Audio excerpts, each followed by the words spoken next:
right, we're gonna do some patterning for fun. Patterning for fun is energy. It's there's excitement in it. There's food. It's working for his kibble. And then there's also, the exercise aspect of it, as well as draining mental power. Now, please keep in mind when you guys see him, I think a 15-month-old or around in there, Pity. So he's a puppy in a full-grown body, basically. So he's pretty fun to watch. Rocco, come. Let's go, bud. Place. Good. Down. Good boy.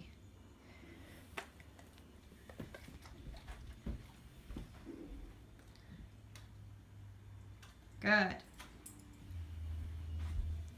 So I don't just always call him off of the place. Sometimes I back off and then I come back in and I reward him for staying.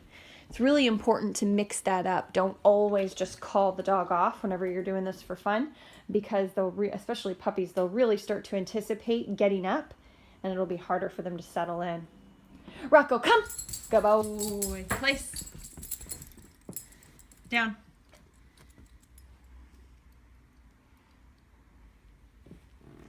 No. Down. Good.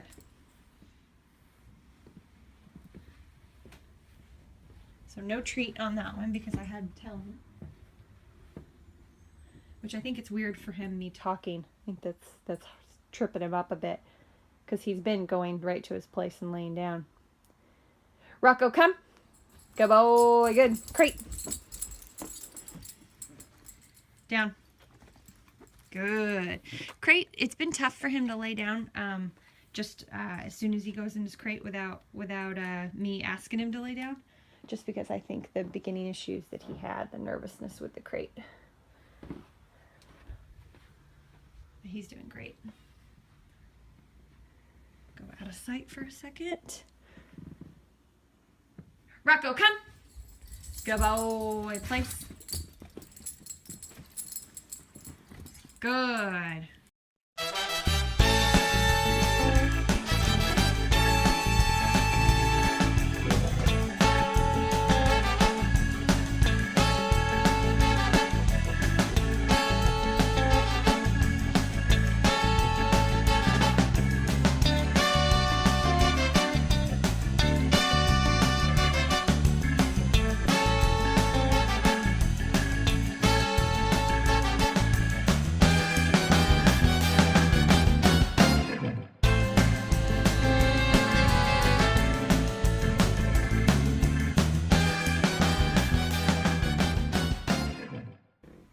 Good. Good boy. Good. Really important to not just mark like sits and downs, but even mark, this type of thing at a distance, because good is not a release word. Good is just marking the good behavior. Good boy. Rocco, come. Place. Good. Good job, buddy. So you guys just saw patterning for fun. Definitely something I do with young dogs, especially, and dogs that aren't, don't have any really serious behavioral issues. They get to do a lot of patterning for fun and for food. But what about when you need to calm the dog down? Maybe someone walked by outside and the dog started barking. Maybe they rushed to the door to the mailman. Maybe the dogs were playing and they got too excited and you need to separate them. In the beginning stages, sometimes just putting the dog in place isn't enough, especially when they're still learning. In fact, if you guys remember seeing Willie, the dog from the puppy mill situation, just fearful and aggressive towards anything and everything, he's a case that for a long time his owners are going to be doing patterning because the littlest noise gets him to start shaking, things like that. So let's talk about the other aspect of training, which is just as important, if not more important, which is how to use this basic obedience as a calming technique. And it's very boring, but I am going to go over it briefly. So you guys can do this anytime your dog is overexcited, being aggressive, being fearful, being anything. It just helps them process their emotions. Okay? Place. Down. Good. Good boy. And I prefer no food. And as long as your dog doesn't get too excited, the most they should be getting is just a pat on the head. But I'm not even going to do that for him because honestly, eye contact for this guy is reward enough. Okay. Good boy. Distracted. Place. People outside talking. Down. Good. Okay.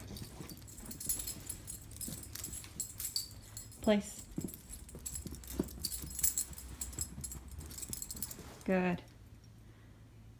And you can vary up how long they stay here. They can stay here for a second, 10 seconds, 30 seconds, a minute, you know, and then back down to 5 seconds. Just kind of change it up. Do this 10 to 20 times, just depending on how escalated your dog is for whatever reason. Again, it can be excitement, it can be fear, it can be aggression, anything. Okay. Place. But you can see, look how much calmer he is than when he was doing the fun patterning. Okay. Now Rocco's pretty calm. What if your dog is not calm and is really pushy and is really having a tough time with whatever moment comes up? You want to take extra steps to slow the dog's brain down.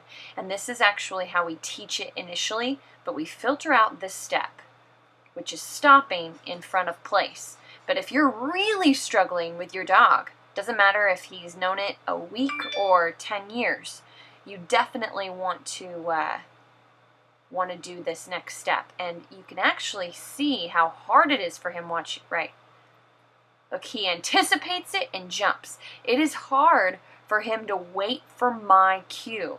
He's excited, he's anticipating it, he's pushy, he knows what I'm going to ask, or so he thinks.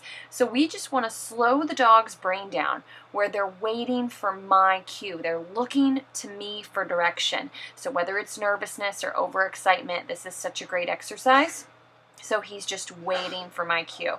And that's just a good example of why you want to do this, because they do get really pushy about doing something they know, or they think that they know you're going to ask. And so it doesn't, what happens is it doesn't actually calm them down because they just bolt to place and lay down. That happens with more driven dogs. So you go that extra step, make them stop in front of place, or even walk around place and wait and cue it. Do the same thing with crate. You stop in front of the crate door and then you go inside. So that's just an example, because you can pattern crate the same way, nice and calmly, and then cue them for crate. So I hope that gives you a really great obedience drill and a few different ways you can use it. You can check us out, ruffbeginningsrehab.com, and then we're also on Facebook and Instagram with daily training tips as well as training videos.